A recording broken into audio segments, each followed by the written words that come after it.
Hi, this is Alexcursus, a show where I take a look at some Gunpla and see how authentic they are. This time, we are looking at the HGUC 12144 RGM-79N GM Custom.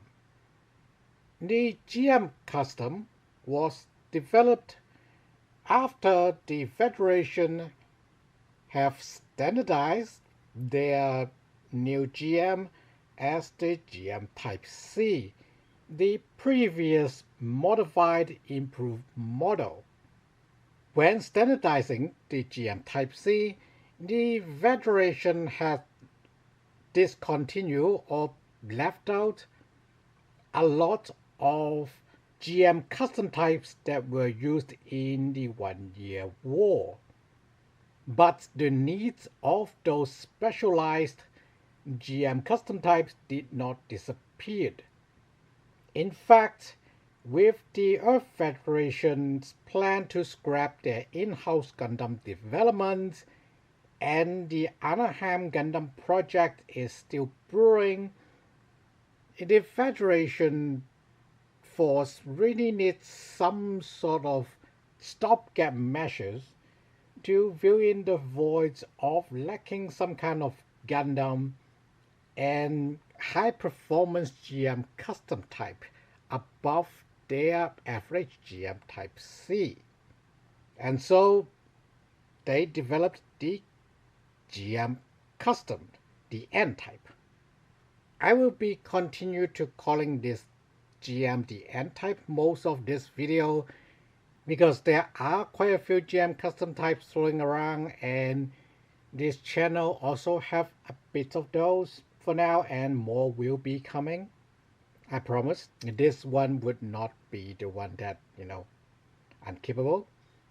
With the Type C being GMs with a lot of functionality found on the RX-78-2, the Type N is aiming to include functions found in the later Gundams from RX-78-4 to RX-78-7. We will see those as we take a closer look. I will be rating this kit with Saga, Style, Action, Gimmick, and Absence. Style is how much does the Gunpla resemble its counterparts in the anime, manga, games, or other media. And the GM Type N as another design from Katoki Hajime is recreated quite faithfully. He is, after all, the chief designer for the HGUC line. Having said that, he does make a few sacrifices in this kit, and I'm not sure if that is his personal dissatisfaction with this design compared to his literal brainchild like the powered GM and GM Type C, but I do think Katoki turned around today at present time, but that's probably for a separate video. Anyways, proportion wise, pretty much first wave or wave 1.5 HGUC, not truly faithful to the line arts, but relatively modern early 2000s and a cool robot. And most of the color separations are presented. Starting with the head, you will notice the GM Custom or Type N have a giant transceiver in the middle, and this forehead band thing kinda looks like a gun cannon motif, which is the Federation's layout for antenna and transceivers before they adopt the V-shape. Anyways, pretty much standard GM affair, top camera, Vulcans, a visor, and then a face mask that looks suspiciously Gundam-like. That is because, much like the GMC, the GM Type N is aimed to bring in functionalities from a Gundam to a GM so that it could perform. Also, there is definitely a morale effect on the pilots and other people in the unit that their mobile suit looks like a Gundam.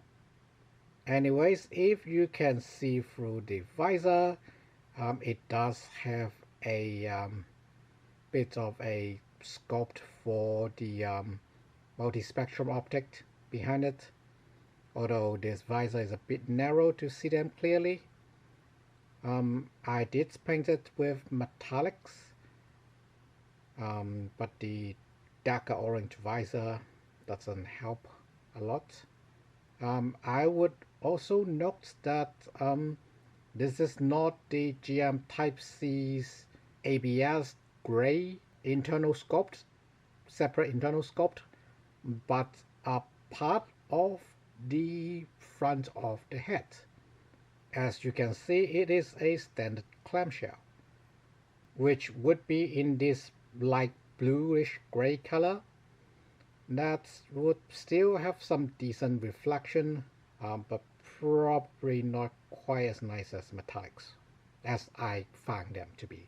Going down, the collar and the shoulder vents are same piece as the chest, as well as the abdomen actually. This is one giant piece in front and is sandwiched with the back half. And then you've got color separation for the cockpit hatch and the exhaust vents. Not a bad arrangement, given how the Type N is just gray all over. Probably to help in animation, making it easier. But it clearly doesn't look as good as you would have with a separate abdomen or, cockpit surrounding piece, or vents for the shoulders or around the collar. Down to the skirts, once again low vis V, because the sticker, we will talk about the stickers later, but yeah, it uses the color correction stickers and I am used to the low vis red V. Looks pretty good otherwise. The front skirt pretty much the same as the GM Type C, and then Katoki does have some trick up his sleeves, as he does include a bit of sculpt for the upper G motors in the middle of the skirts. Kinda awkward. In fact, it is so awkward that the sculpt is only like 70% of the weight. It doesn't have a closed loop as a apogee motor is supposed to be. Oh well, there is existing color separation for apogee motors though, that is a win. I modified the skirt as usual. Once again, not quite the standard double ball joint, but a collar for both sides. But once you cut off the middle parts, there are some room to wiggle around with, so that's fine. Down to the thigh, simple two-piece front back.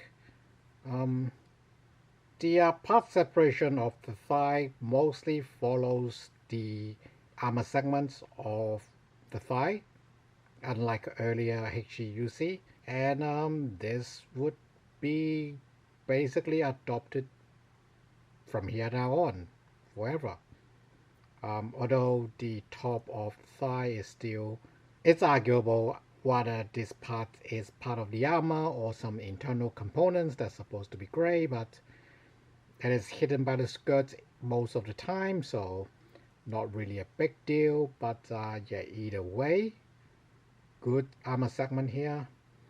And then down to the lower leg, the shin is one complete piece, much like the GM Type C, this time with a knee counter thruster. A bit surprised that Katoki just left it as a single piece, but the sculpt is good and the part separation is pretty good.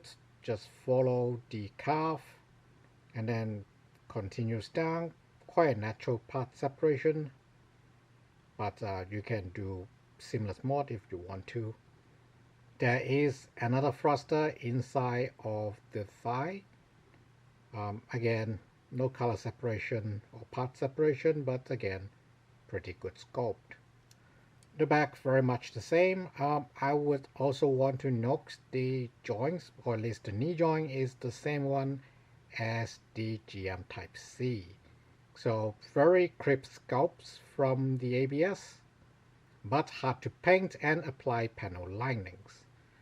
Not the prettiest joint gap here, but I don't think it's too bad. Firstly, given the age, and secondly, given the design. I definitely prefer this over a simple front back clamshells where I have a continuous gap on the thigh. Now the M-Type have these heel covers for the ankle joint.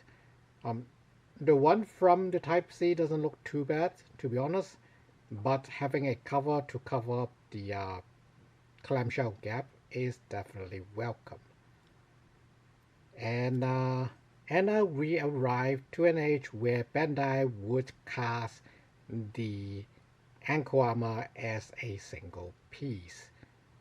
This is definitely an upgrade from the previous entries. The foot on the top is pretty much the same as the Type C. Have a gap for the in-universe separation of the heel and the toe, but it's just one flat piece for the HG. What I would like to note for the foot is instead of a single piece casted with the thrusters, is actually a step casting. So the bottom of the foot is one piece and the thrusters are being separated as part of the top of the foot.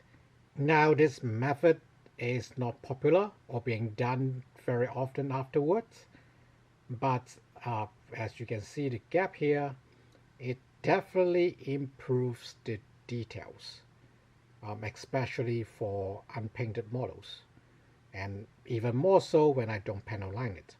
Again, it's the bottom of the foot, no one will see it, but yeah, I guess for the light gray it would probably look a lot better if I did.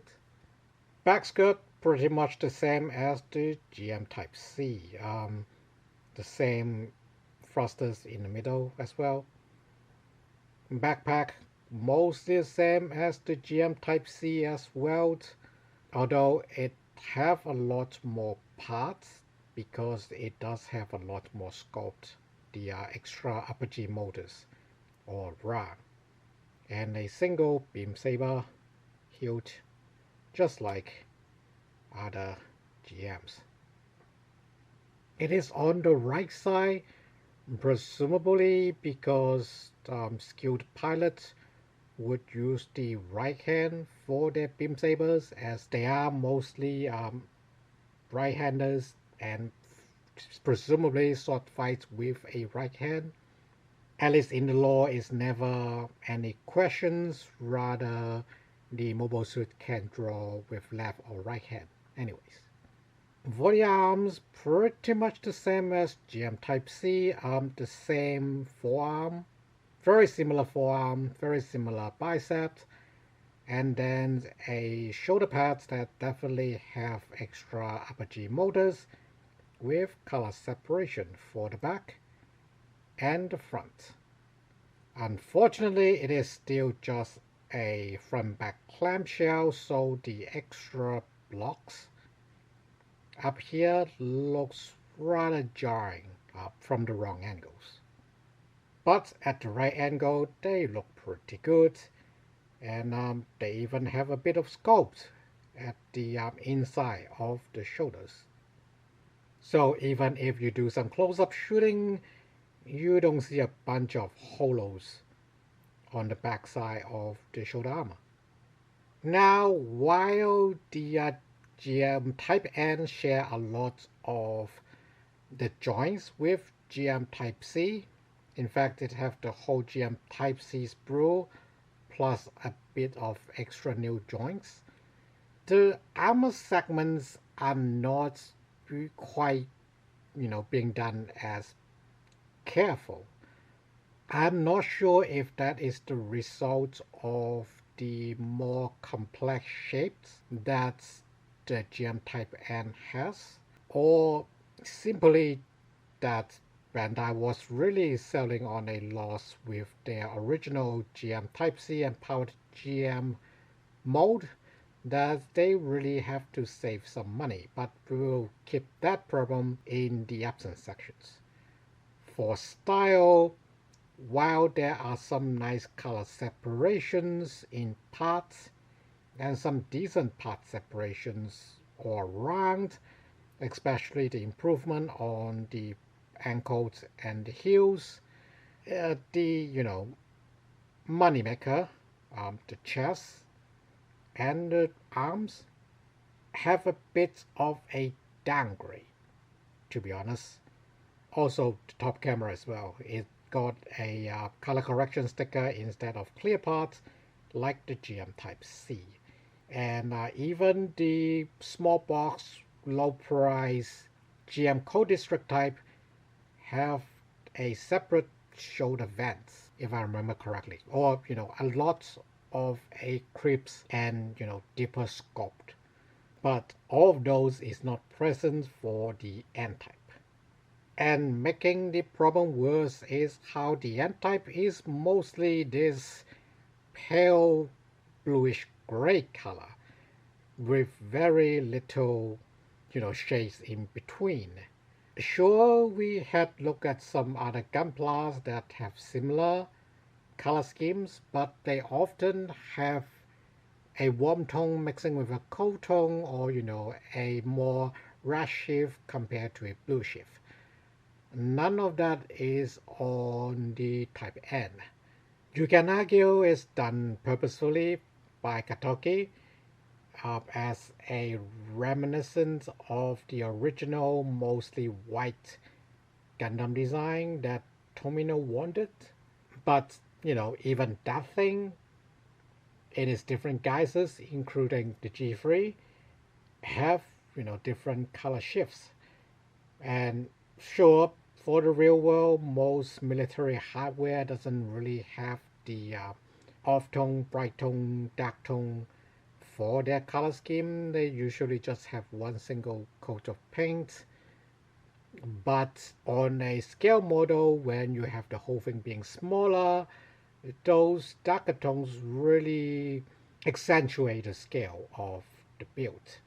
So for the GM Type N, despite being relatively close in color correction, very good scaling and accurate to Katoki's design, I can only give it a B because it is a clear step down from the previous engineering of a similar Gunpla kit. Next is action. Action isn't just the number of articulations, but how useful those articulations are. The GM Type N, as I have mentioned, is mostly based on the GM Type C or powered GM for its structure. Starting from the head again, you can see the neck is the forever joint polycap that HG have been using for years. Unlike GM Type C though, because of the construction or change in construction, the Type N does have a lot more movement back. So it can look up a lot further with the hinge in the torso, and the ball joint on the head is definitely a lot more useful. Having said that, this improved neck movement is being kind of negated by the lack of any give on the torso.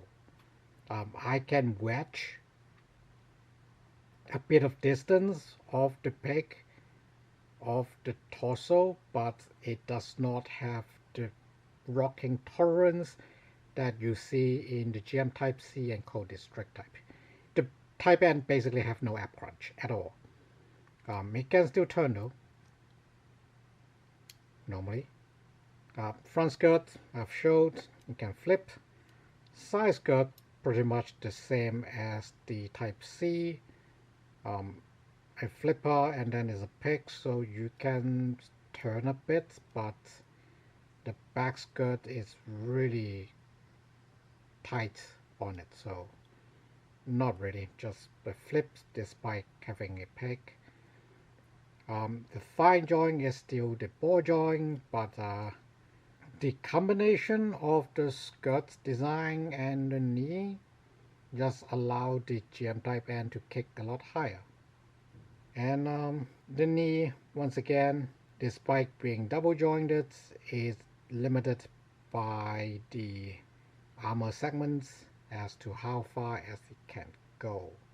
And then the ankle or the foot, again on a ball joint, quite a lot of freedom of movement, much like the Type C. The ball joint cap is on a hinge too, so it can kick very far forwards, and it would make a convincing step. Even more, a bit of toe heel, basically swivel, to improve the ground contact.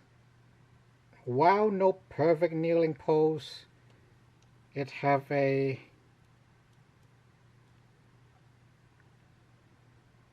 while no convincing kneeling pose, it have a convincing full contact half kneel pose. Although the construction of the construction of the ankle armor left a bit to be desired. There's no peg to stabilize or to lock in these end caps on the side, so they will fly off. As for the arm, they are on the same GM Type C of set butterfly shoulder, on a peg to a swivel. Not a bad system for the time or these days, to be honest. Having very tight gaps and not a lot that you can see in, not a lot of hollow to be seen, and provide very good range of movement, to be honest. You gotta credit with hand for the GM rifle, which is a big improvement from the Code District type. And so the GM Custom, the GM Type N can hold its rifle in different positions a lot more comfortably compared to the Code District type. The double jointed elbow can flip almost 180 degrees, only blocked by the shoulder armor, and is definitely a result of not having the circular cap on the elbow joint itself. And we still got the cool wrist movement palm hand that can really have the Type N, gives the GM Type N a very natural bullpup holding pose that is not possible for the GM Type C, despite it have no new engineering from the GM Type C, aside from the candid wrist. The GM Type N still suffers from some similar problems from the GM Type Cs in terms of action. Now, for its era, not having app crunch isn't a big deal until I look at some, OG HGUCs that they do have a bit of app crunch, even if they're just for sideways. Not having them at all is definitely setting up a bad precedent.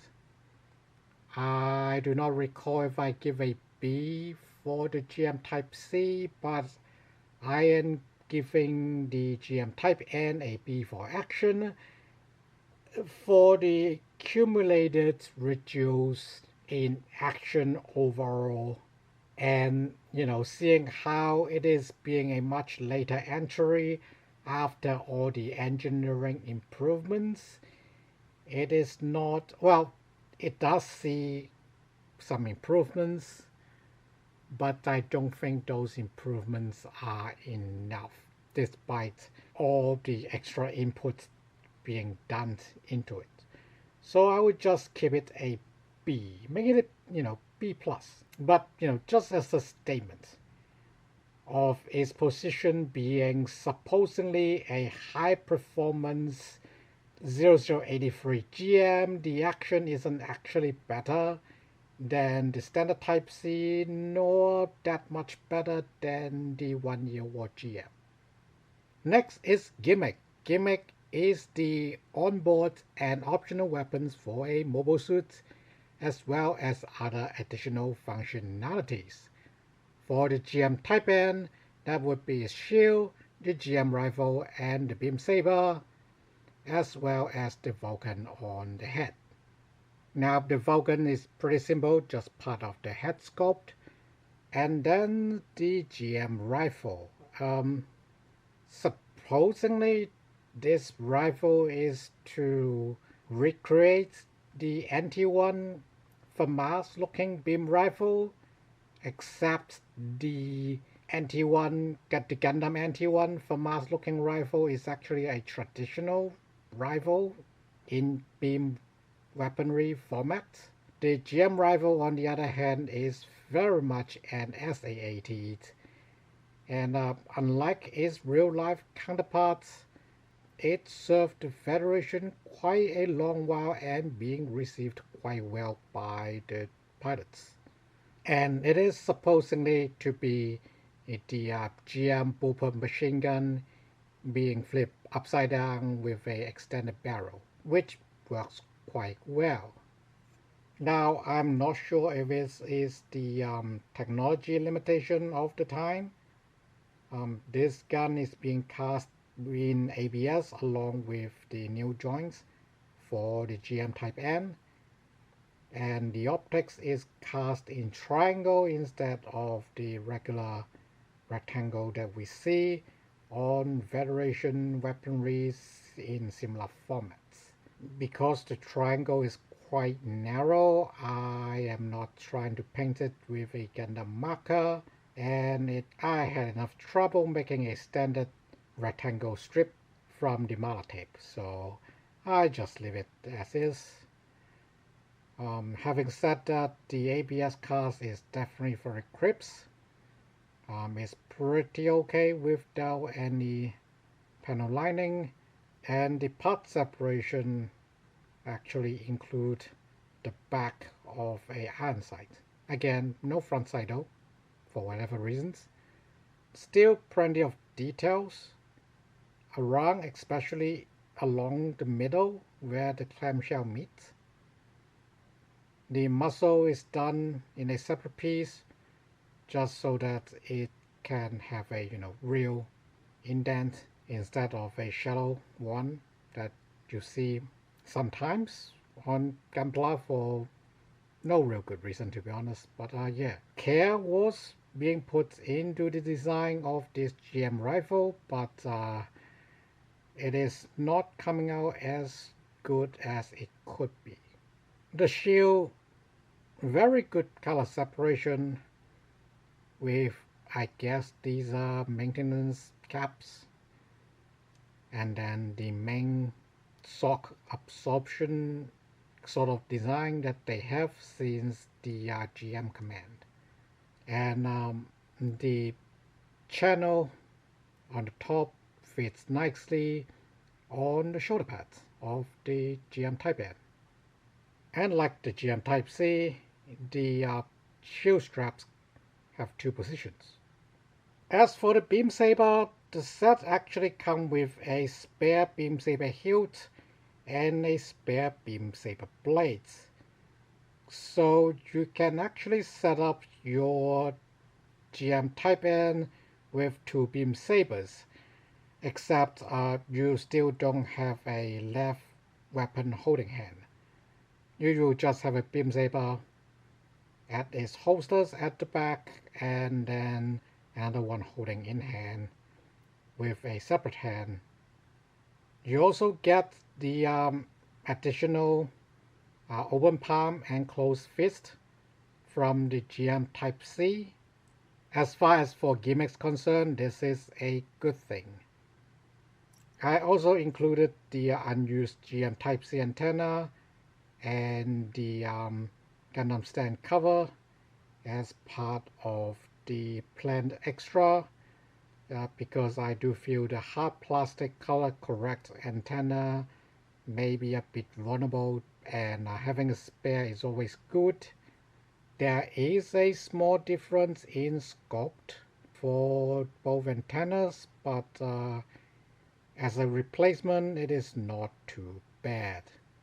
And then we have the original Gundam Type C elbow joints with their circular cap, the powered GM shoulder joints, and the regular straight trigger fingers, half of it. It is pretty clever that they only make the candid wrist hand while using the same thumb and the fingertips. But I think they should have provided a full hand so that I can use this hand on other weapons that is not a bullpup with a magazine coming down to the back. You also got the original ABS internal optic. I think at this point Katoki realized it is not very reflective, and ABS is hard to paint except for metallics. And even so, the more narrow visor does not help with, light piping or reflection, so he just abandoned this part. Either way, not too terrible as far as unused or spare parts goes. So gimmick-wise, despite being just having one range weapon, one melee weapon, and a shield, the shield, in addition of having the good strap, it is also movable and have a bit of give on the forearm to make room for different action poses, which is rather important with the big shoulder pads of the GM Type N. A removable beam saber hilt along with slot for a beam saber is always welcome. Having a spare beam saber is always welcome. And then a crisp, well-detailed range weapon is always welcome. I could harp onto it for not having a weapon holding left hand, not having one at all with the beam saber on the right side is even more weird compared to the GM Type C, but with the extra beam saber, the beam saber blade probably for your GM Type C, and then a good shield system that would work with the extended shoulder pads, and how it can naturally hold such a weapon that even humans find awkward as a robot. It's really impressive stuff. Like, I think this pose where the Type N looking through the slot at the top of the shield with the rifle ready, or aiming, if I raise it up a bit more, this is very good action. Again, despite being how it seems to be disappointing when you look at it without manipulating it. And, with the extra hands, the extra open palm and closed fist, I think an A is well deserved for actions. Last is the loaded topic of absence.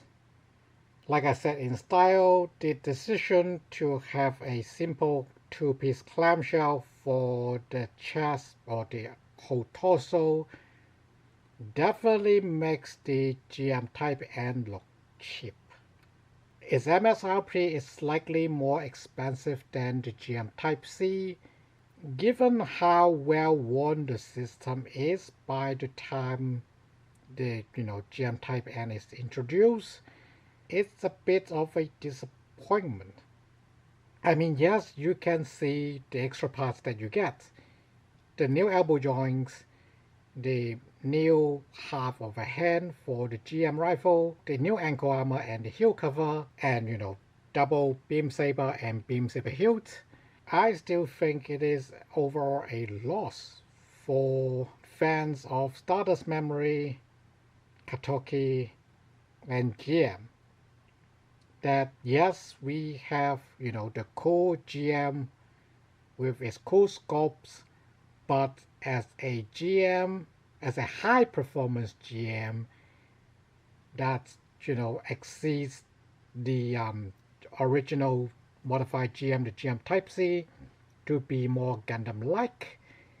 The GM Custom is actually going back to the GM direction, being more simple, more effective, but unlike the GM, because of the use of the ABS joint or those GM Type-C ABS joints, it is not actually easier. The cockpit hatch and the exhaust on the chest are independent, separate parts. For color correction, I appreciate them, but compared to what they have done with the co-district type, it is a bit of a step back. It is very nice that the shoulder RPG motors have their own independent color part separation, but compared to the collar and the vents on the side that's so damn near the head, I would want more money put into these things. Not to mention about the shoulder armor part separations. Nothing really wrong with these shoulder part separations, but with the shoulder armor being similar to the GM Type-C one, I would expect a more modern build where you sort of slot this block in from the side and then maybe keep this top part as clamshell but asymmetrical, so most of the armor on top is on the front and then the back is just thinner panel, or the other way around. Bandai did both. Bandai did left is always the thinner and right side is always the covering part for some kits as well. Works either way, to be honest. In this case, they just give you the two of the same sprue. Going down to the middle is quite a archaic method of doing it. Despite they do have asymmetric casting on the inner armor, where you have more on the back side than the front side. And yeah, this open palm and fist, yeah, I just snap them without cleaning the knobs. I mean, back in the days, they may be rather welcome, but I mean, the closed fist is kinda redundant as the weapon holding hand are fists by themselves. Open palm, sort of redundant, because we have the cool wrist moving open palm for our Katoki GMs. I wish they, instead of that sprue, they spend a bit more time refining the chest of the GM Type-N, or the legs, so it looks good all the way through. Instead of, yeah, the GM Type-N actually looks good when you cover most of its body type of deal. Like GM Type-N look good, right? When you cover its chest completely, and then you just see the shoulders and legs are partially covered.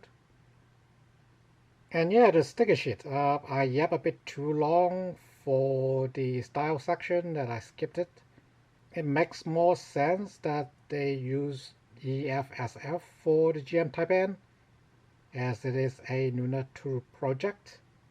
And then you even got Anaheim, Albion, and this is the Immortals squad mark. Either way, still nice stickers, and because the GM Type N is a pale color mobile suit, the camera stickers looks a lot better compared to what you see for the Zaku Type C R6. So for absence, like the GM Type C, the GM Type N is kind of misguided, but slightly less. Again, it's not a complete disappointment. I quite like the kit's overall style. Definitely not as surprised and does not find the love you see in the GM Type C. I'm not sure if that is a reflection of Katoki's attitude towards the GM Type N, at least for the time. Having said that, the ranking of absence is basically if anything is missing from the kit compared to the source material, and does it include things that improves from the source material.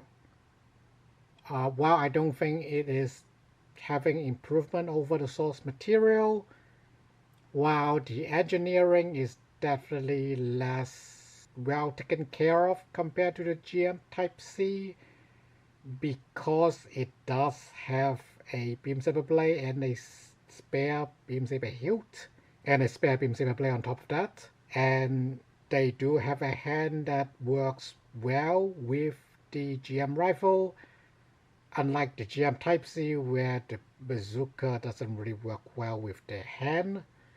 I would say this kit got an A for absence. So to recap, style-wise, the GM Type N is very accurate in its color separations and proportions to Katoki's design and its appearance in the Stardust Memory series. However, there are some engineering corner cutting, I would say, as the third entry of the Katoki GM in the line. It is certainly not the improvement or the elite version that the lore suggests it to be. And so I will take the liberty of knocking it down to a B for not being lore accurate for its style. For action, it is actually an improvement from the GM Type C. As the third entry, this is expected, and as an improvement enhanced version, this is also expected. It is just that while they're at that, they also completely remove the app crunch, which isn't very performance, improved. And what used to be innovative on the powered GM and the GM Type C is no longer the case here. And so it also got a hit of a B, not being, better enough compared to the standard model. As for Gimmick, this pose is all we need of it. The optional weapons works well with the action despite some of the setbacks in possible reduction in production costs with a bit of new scopes, and the extra beam saber hilt and beam saber blade definitely earned some goodwill. The extra open palm and closed fist is as unneeded as they originally were, but as far as Gimmick goes, that is a plus. So it gets an easy A. Absence-wise, GM Type N definitely lack the extra customization that the lore points to compared to the GM Type C, and as the third entry, it is not a great example of having a price increase but not much increase in quantity or quality. However, as a physical representation of the GM Type N itself, it is not missing anything aside from, that improvement factor from the GM Type C. So as an independent model kit, it still gets an A for absence. So the verdict for the RGM-79 and GM Custom is B for style, B for action, A for gimmick, and A for absence. Overall, it's only getting less or harsher rankings because being the third entry in this Katoki lineup, we should be seeing a lot more improvements. Not to mention how in the lore, the GM Type N is supposed to be this almost Gundam-like replica or RX-78-2 or even -4 replica that is supposed to be. What we got in model form is a definite improvement from the RGM-79 base model GM, but not quite a complete improvement from the RGM-79C, the Type C, that this thing's supposed to be. Having said that, still not a bad kit given its age, but definitely dwarfed by its older peers that is definitely more innovative and more in line with modern kits. And yes, I do mention Katoki might not like this design terribly much back then, but he have some new model that is relevant to this one. And by the time we look at that, we may see a change in attitude. Thanks for watching. See you next time.